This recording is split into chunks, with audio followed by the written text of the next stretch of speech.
Hej og velkommen til. Vi har simpelthen hørt så meget om den her kære havbars, som har været virkelig aktiv i det danske farvand på det sidste. Vi har bare lige fanget en. Vi har heller ikke været ude efter dem, så det giver meget god mening. Sindssygt god mening. Men i hvert fald så har vi set, at der er blevet fanget rigtig mange pæne fisk, og derfor er vi allieret os med Rune, som har fanget i hvert fald godt et par stykker igennem tiden. Ja, det er sket. Det er sket. Det hænder en gang imellem, Rune lige fanger en havbars. Og så sender han et billede, og så tænker jeg, det skal jeg tage prøve det der. Det er sindssygt værd. Det er vanvittigt værd. Ja. Altså, vi render rundt i vores shorts og sandaler. Lige nu er egentlig mest lyst til at bade, men det er ikke det handler om i den her video. Vi skal jo nemlig fange havbars. Og altså, jeg tænker umiddelbart, at det er svære forhold, når det er så godt vejr og nærmest ingen vind. Men jeg ved ikke, hvad der er godt vejr til havbars. Nu er vi jo så heldige, at vi har haft en lang periode her med østenvind. Og nu befinder vi os på vestkysten, og det har gjort, at vandet er blevet rent og klart. Ikke særlig grumset. Og det gør bare, at vi har ideelle forhold til at få havbarsen ind og få noget forhåbentlig godt fisk. Ja, for da vi gik dernede, så var det jo det var nærmest spritklart vand. Ja. Og der er altså ikke en bølge, der rører sig. Der er lige en let brise, der lige køler os lidt. Og det er jo det. Så efter hvad jeg kan forstå, og du siger, så er det jo nogenlunde optimalt. Det er tæt på optimalt, og det, der gør det mest optimalt, det giver os mulighed for at se byttefiskene. Okay, når de går fri af vandet. Ja. Så vi har mulighed for at gå ud og jage havbarsen. Så det vil sige, det er lidt ligesom makrelfiskeri, hvor der går man jo typisk efter de der mågestimer og småfisk, der bliver jaget op. Ja, det minder rigtig meget om makrelfiskeriet. Fedt.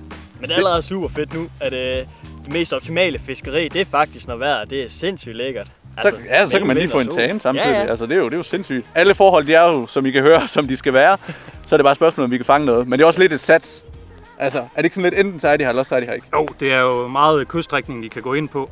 Ja. Så om de lige vælger det her lille spot, vi står på, det er sgu et skud i togen. Ja, forholdene er optimale, og vi ved, der er historik for gode fisk hernede. Fedt. Cool. Jamen, så skal vi egentlig bare ned på stranden, så skal vi lige have rigget op, gå igennem noget grej, og så skal vi jo egentlig bare fiske. Er I klar på det? Jeg skal det. Det er godt. Cool.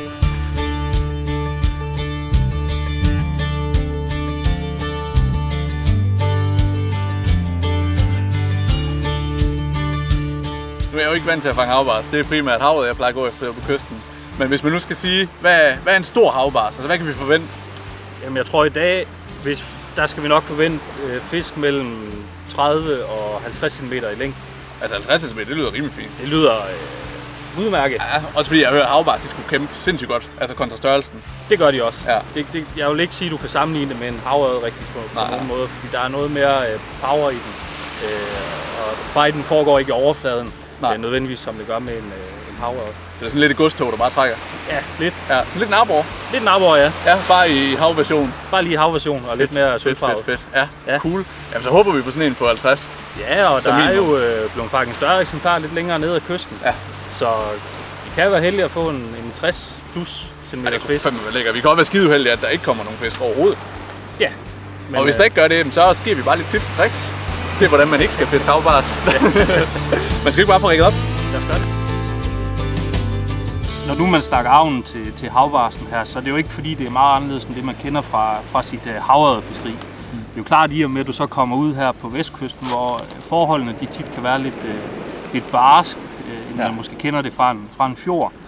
Så kræver det også, at man måske har en lidt tungere avn på indimellem, der gør, at man kan nå til dels lidt længere ud, men også komme igennem bølgerne for at komme ned og fiske i selve vandsøjlen. Ja, for også som du nævnte lidt tidligere, så kan man altså også opleve nogle gange, at havbarsestimerne de trækker lige det længere ude, end man egentlig kan kaste med en normal 10-12 grams avn. Så de avn, vi kører med i dag, det er jo cirka fra 20 til 30 gram primært. Vi har taget nogle store DC-lures knægten med her i 24 gram. Dem kender vi efterhånden fra videoen, de er super fede.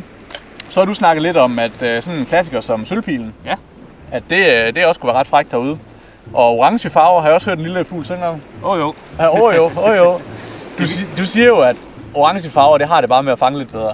Det er som om, at jeg kan ikke forklare hvorfor, men det virker til, at det fanger bare lige det bedre end gennemsnittet herude. Ja. Og hvad der gør det, det er sgu et godt spørgsmål. Men det virker. På de svære dage, så er det som regel den, der gør udslaget. Så er det heldigt, vi har nogen med i hvert fald. Ja. Og så for heller ikke at glemme, så har vi altså taget en portion af de helt store Savage Gear Sandeel med her i sådan 29-30 gram. 27 gram er det så, kan jeg sige. Som også bare kan munkes derudad. Så lige nu der sidder vi jo egentlig bare skal til at række op, og så sidder vi sådan lidt og holder øje med mågerne. Der er begyndt at samle sig lidt måger, sådan lidt sporadisk rundt omkring derude, så jeg tror bare, de kører klar til party senere. Det prøver vi på. Vi skal have rækket stængerne op i hvert fald, og så håbe på, at der kommer en ordentlig stigning forbi. Ja, tak.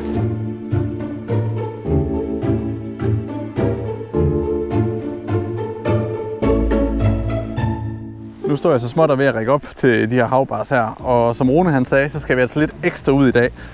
Avnene de ligger jo på de her mellem 20 og 30 gram. Så det jeg egentlig kommer til at gøre, det er egentlig bare, at jeg får monteret en lille svivl på min hovedline her. Og så vil jeg egentlig bare fiske med noget fluorocarbon på for enden. Og der bruger jeg en lille svivl her, og så egentlig bare en 0,30 eller 0,35 der omkring fluorocarbon for enden. Den avn, jeg kommer til at starte med i dag, det bliver egentlig knægten her i 24 gram. Og knægten, den har vi jo fisket rigtig meget med i andre videoer. Og den har jo den her rigtig lækre gang i vandet, plus at har den altså bare nogle spinstop, der er for crazy. Den kan virkelig hænge i vandet i rigtig, rigtig lang tid, uden at gå ned til bunden.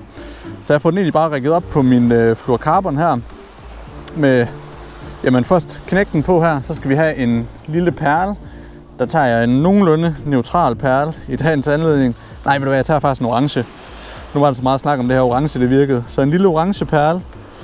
Og så har jeg egentlig bare en rimelig solid trækrog. Jeg kører en lidt større trækrog denne her gang, end jeg plejer at gøre til for eksempel havrødderne. Havbarsen, det er jo også en rovfisk, og de er altså bare kendt for at tage avnen ret intenst. Man kunne selvfølgelig også køre med en enkelt krog her, men for nu, der bliver det altså en trækrog. Så er den egentlig klar. Så altså knægten i 24 gram. Den her, det er i farven Silver Goby. En lille orange perle, en springring og så altså en trækrog. Så burde vi være rigtig godt kørende.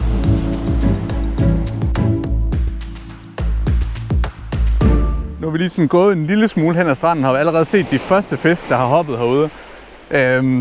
Nu gælder det egentlig bare om at få sådan forramt de her stimer af fisk.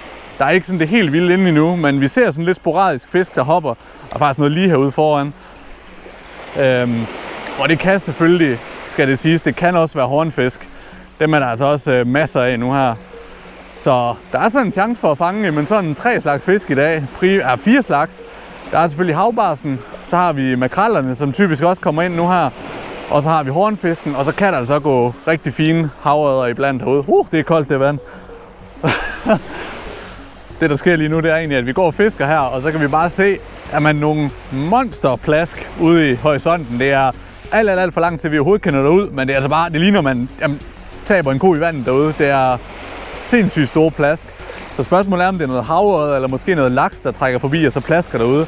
Men det kommer tættere og tættere på, så hvis nu det kommer helt ind senere, det kunne være fedt. Men det er nogle sindssygt store plask. Det er i hvert fald ikke småfisk, der er derude.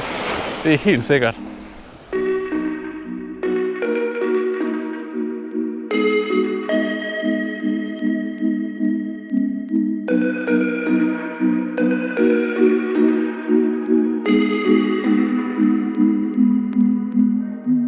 Lige nu her, der går vi egentlig bare og venter på, at fisken de trækker ind. Det er sådan lidt frustrerende det her med, at vi kan ikke rigtig gøre noget for, at fisken de kommer, andet end at bare vente. Man kan ikke være så meget mere opsøgende på det. Og så går vi egentlig bare og holder øje med, at der skal ske noget ude i overfladen derude. Kan man sige, fordelen nu her, det er, at der er rimelig blikstille derude. Så hvis der sker noget i overfladen, så kan vi også relativt hurtigt se det. Og vi har altså set nogle svin af fisk, der hopper derude. Men det har været alt for langt ud, til vi overhovedet kunne komme i nærheden af dem. Men det er sjovt at gå her, fordi at alle ens sanser, de er bare totalt skærpet. Man er helt oppe på dupperne, og hører man et lille plads derude, så er man straks rettet blikket i den retning. Så ja, lidt ventetid, og så går vi egentlig bare og fisker, og så håber der var et plask igen der. Damn, den var stor. Ja, så håber vi egentlig bare, at der trækker nogle fisk lidt længere ind, så vi kan nå dem med vores endegrej her. Fiskeriet efter havbars, det er sådan set ikke meget anderledes end det fiskeri, vi kender efter havørder. Fiskepladserne minder egentlig meget om hinanden. I det her tilfælde, der står vi og fisker ud over en revle, der er cirka 30 meter ude, og så har vi et revlebrud. Og det virker til, at det holder på fisken indimellem. Fiskepladser efter havbars, det er tit altså revlerne, som vi kender det fra havørderne, men så er der også gerne de her stensætninger, der er sat ud som strandsikring rundt omkring, hvor de kan stå inde og gemme sig i det, der sagtens skal holde på havbarsen. Og så er det egentlig bare at gribe det an, ligesom når man fisker efter sin havørred. Hvis man fisker i blinde, jamen så kaste vifteform, og så bevæge sig stille og roligt op af stranden, indtil man finder et fisk. Og det er typisk sådan med havbarsen, at er der én fisk, jamen så er der som regel også flere. Derudover så er det mest vigtige, synes jeg, at man har øjnene med sig, når man tager på fisketur.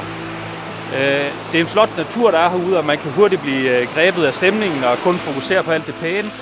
Men det vigtigste, der skal holdes øje med, det er sådan set havbarsens byttefisk. Når du observerer havbarsens byttefisk blive jaget med, altså simpelthen gå fri af vandet, fordi fiskene jager med den, som det sker lige herude nu, jamen så er det også typisk der fiskene de befinder sig, og så er det altså bare med at bevæge sig hen til, hvor de er, og så fisk til de her byttefisk, man ser være fri. Og så forhøjer man sig egentlig sine chancer markant. Så det er ligesom alt andet fiskeri, altså location, det er the key. Så har øjnene med dig, hold øje med naturen, også hvad den fortæller dig. Mågerne er en rigtig god ven. Hvis de begynder at slå ned i et område, så er det typisk, fordi byttefiskene de bliver jaget til overfladen. Fordi der er fisk, der jager nedenunder. Og så er det altså også der, du skal være.